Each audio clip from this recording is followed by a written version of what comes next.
No, he's available, trust me. Just point the way. We'll find him. We're detectives.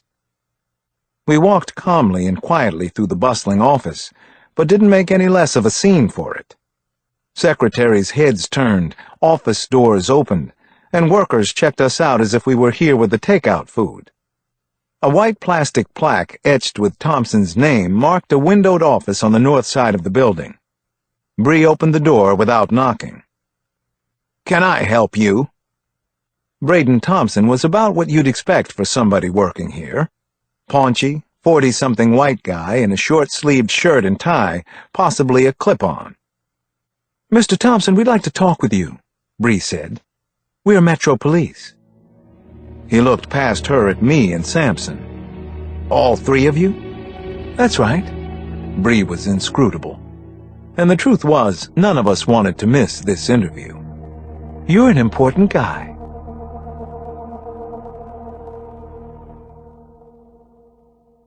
Chapter 52. "Brady, is everything okay?" a high-pitched female voice asked Thompson from behind us. "It's fine, Ms. Blanco. I don't need any help. Thank you, Barbara." He motioned for us to come inside. "Close the door, please." As soon as we were alone with him, his voice went up a step, too. "What are you people doing? This is my place of business." "Do you know why we're here?" Bree asked. "I know exactly why you're here. Because I exercised my First Amendment rights. I didn't break any laws, and I'd like you to leave. Now. You all remember the way to the door?" Sampson stepped forward. "Brady, is it?" He looked over the things on Thompson's desk as he continued. "I was just wondering how your bosses here might feel about that creepy little website of yours. You think they'll be cool with it?" Thompson pointed an index finger at him. "I haven't done anything illegal. I'm well within my rights." "Yeah," Sampson said. "That really wasn't my question, though. I just wondered how your employer might feel about SerialTimes.net. You have no right to use that information if I haven't broken the law." "In fact, we do," I put in. "But we're assuming we won't have to because we're assuming you're going to tell us where that message came from." "First of all, Detective, I couldn't tell you if I wanted to. DCAK's not an idiot, okay? Haven't you figured that out for yourselves by now? And second, I'm not 15 years old. You'll have to do better than you're doing. A lot better."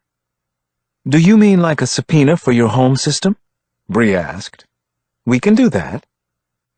Thompson adjusted his glasses and sat back now, beginning to like the position he was in. I could see why. I wasn't sure that we could get a subpoena for his home system, much less arrest him. "Actually, no. Assuming you don't have your subpoena with you, probably because you were just too damn eager to get over here, I can make sure that my server doesn't have anything more than Peanuts cartoons on it by the time you get there. And I don't even have to leave this chair to do it." He looked up at us, calm as could be now. "You obviously don't know much about information transfer." "Do you know what the hell is going on out there in the real world?" I finally said. "Do you have any interest in seeing someone like that murderer stopped?" "Of course I do," he snapped back. "Stop insulting my intelligence and think about it for a second. The big picture? Constitutional rights, your rights, my rights, hinge on exactly this kind of thing. I have the right to do everything I did, and I don't just mean that morally. It's your job to uphold the Constitution, detectives, and it's our job as citizens to make sure that you do. See how it works?" "See how this works?" Sampson lunged, but we caught him in time. Everything on one side of Thompson's desk went flying. Brady stood up, a bit brazen even, as Sampson stared at him. "I think we're done here," he said. But Sampson wasn't. "You know what?" "Yes," Bree said. "We're done, Brady. For the moment, anyway. We're leaving." As we turned to go, Thompson spoke again, more conciliatory than before. "Detectives, you obviously think my little posting is real, or you wouldn't be here. Will you just tell me if it has something to do with the iconography? This guy was a true fan, a real freak. He couldn't help himself, could he? Bree couldn't help herself either. With the door halfway open and a small crowd of office workers gathered behind her, she turned to face Braden Thompson. "I can't comment on that, sir. Not at this time. But let me reassure you that we won't mention your website, serialtimes.net, anywhere outside this office unless it's absolutely necessary." Bree smiled at Braden Thompson, then lowered her voice.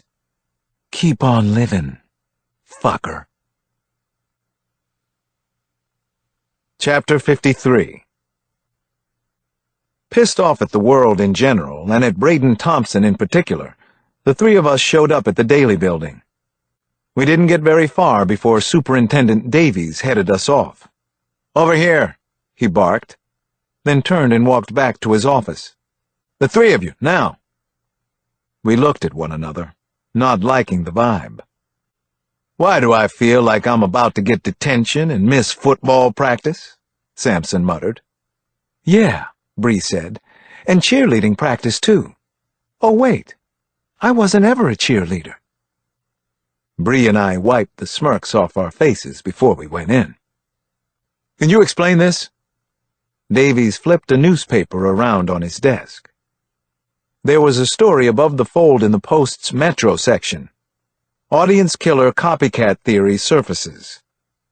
I wasn't surprised by the headline so much as reminded about how fast these stories can spread and get out to the press. Bree answered for the group. "We just learned about it this morning ourselves. Even right now we're coming from—" "Don't give me a lot of explanations, Detective Stone. In my book, that's only a step up from an excuse. Just do something about it." He twisted his neck a few times as if he were trying to undo the pain we'd put there. "Excuse me, sir," Bree said. "This isn't the kind of information we can control. Not once it's been—" Davies cut her off again. "I don't need a lesson in damage control. I need you to take care of the mess. This is Major Case Squad. Your superiors aren't a safety net. You need to respond to the problems before I ask you to respond to them. Do you understand me?" "Of course I understand you," Bree said. "I don't need a lesson in damage control either. Apparently neither does DCAK." Suddenly Davies smiled, and it was totally unexpected. "You see why I like her?" he asked Sampson and me. Yeah, I was pretty sure that I did. Chapter 54. There was no new part for DCAK to play today. No gruesome murder planned. So the killer was just being himself. He decided to go online again before dinner, couldn't resist hearing about himself. And he wasn't disappointed. The message boards on the internet were full of chatter about DCAK. True, much of it was tabloid or fantasy stuff, but that didn't matter. The point was, they were talking. Serial Times didn't have anything new. Neither did SickNet or SK Central. That made sense. His fans were waiting for his next move. Finally, he clicked into a couple of the chats. It was good to be among his people at the end of a long day. He even used a first name here, as a gift to them. Not that anyone would know that he did, but the contact felt more personal. Besides, he was into dropping clues. In his honor, of course. Aaron. What's up, DCAK lovers? Gin-soaked. Copycat, duh. Where you been? Aaron. No shit, duh. What else? Anybody? Anything? Red Rum 5. Been quiet. Busy weekend. He deserves some rest, right? Any day now, bet. Watch his smoke. DCAK fan. How do you know so much? Red Rum 5. I don't. Just a theory of mine. Just my opinion. Okay with you? Aaron. Maybe he's been busy already today. DCAK fan. Busy? Like what? The killer sipped the white wine he'd poured for himself, a nice Chardonnay. He deserved it. He didn't like to brag, but then again, that's not what this was. More like stepping into the light, or having a curtain call after a brilliant performance. Aaron. Okay, what if he copycatted himself? Think about it for a sec. Gin-soaked. You mean, like, he did the Parkway and FedEx Field? And then said he didn't do it? Aaron. Yeah, exactly. What if? Gin-soaked. Frickin' Brill! Adam Eve. I'm all over that too. Red Rum 5. No way. Did you read the public file? Any of you? Aaron. So what? I wouldn't put it past him. This dude is a total master mindfucker. I'm sure we won't be able to guess what's coming next. Hey, by the way, what does everybody think about that dude Kyle Craig getting out of stir early? DCAK fan. KCSO yesterday, man. Who cares? The killer looked up from his computer. He was being summoned. Dinner's ready. Come and get it, or I'll throw it away. Chapter 55. The press conference scheduled for this afternoon was Bree's first as lead investigator on a murder case anywhere near this size. She'd spoken with reporters plenty of times, just not a room filled with every media type in the city, and several national outlets too, which was what we were expecting today. At least that. "Will you go up there with me?" she asked. We were working over the prepared statement in her office. "The press knows you and the public has seen you before. I think it'll send the right signal to keep things a little calmer." I looked up from the draft in front of me. "Yeah, sure. If that's what you want." "Yeah, that's what I want." "Okay, I'm nervous," Bree said next, surprising me with the admission. "You'll do great," I told her, because I believed it to be true. "Introduce me at the beginning, and then you'll have a seamless pass-off if there's anything you want me to take. I'll just be there for backup." Bree finally grinned. "Thanks. You're the best." "Right.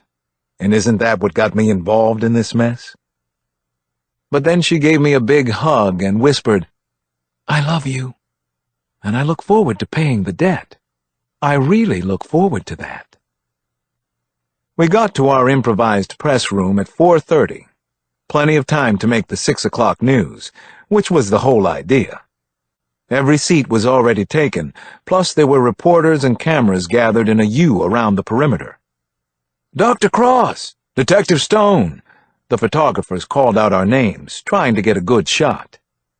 "Never let 'em see you sweat," I said to Bree. "Too late for that." She stepped to the podium, introduced me, and began her statement without using notes. She's smooth, good at this, I thought, very poised and confident. The press liked her, too. I could tell that right away. I stood to the side, just close enough to be in Bree's peripheral vision, when the questions came. The first couple were softballs that she handled easily. No hits, no runs, no errors. Tim Pullman from Channel 4 got in the first toughie. "Detective, will you now confirm the existence of a copycat killer, or is it just conjecture?" The question made me wonder if he had even listened to her initial statement, but Bree patiently went over it all again. "Tim, the evidence points that way, toward a copycat, but we're not in a position to rule anything in or out conclusively, pending further investigation of the message that was sent. We're on it. The FBI is involved too. Everybody's working overtime, believe me." "When you say message, do you mean the posting on Serial Times?" someone yelled out from the back. "That's right, Carl. Like I said a minute ago, if you were listening." The same reporter continued, undeterred by Bree's mild zinger. He was a short, red-headed man whom I recognized from one of the cable channels. "Detective, can you explain how this website has remained online despite the strenuous objections of the victims' families? What's with that?" We hadn't actually been briefed on this, the families, so I watched Bree closely, ready to jump in if she wanted me to.